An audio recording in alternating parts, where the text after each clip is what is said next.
حاجه بخصوص موضوع التسويق. تمام، مفيش حد هيتسوق معانا الا لما يكون على الاقل لاعب معانا موسم، وعن طريق برنامج التقييم الجديد لازم يكون معدي نسبه ال 85%.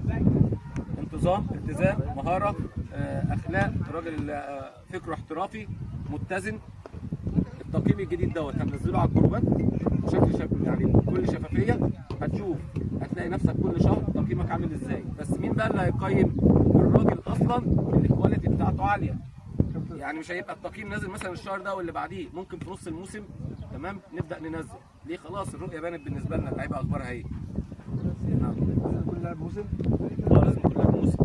معلش يعني النهارده انا اعرفك في التمرينات كويس، الماتشات الوديه كويس.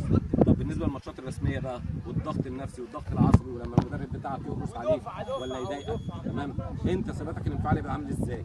فبالتالي دوت مش هيقيم خلال شهر ولا شهرين، موسم. انت شايف فرقتك ولا لا؟ ممكن يكون انت راجل باك رايت، الفرقه هو انت الكي وورد بتاعها، انت المفتاح الاساسي بتاعها. راجل بيتحضر عليك اللعب وبتروح تعمل الاسيست، بتعمل يعني لعبه مفتاحيه، بتعمل كروس، انت اللي شايل الجبهه دي. ساعتها انت راجل تشيل فرقه. اللي بيتسوق يا رجاله عشان بس تبقى فاهم، اسمع بقى يا بني ادم، اللي بيتسوق هو اللاعب اللي لازم امكانياته تكون اعلى من الدرجه اللي بيلعب فيها.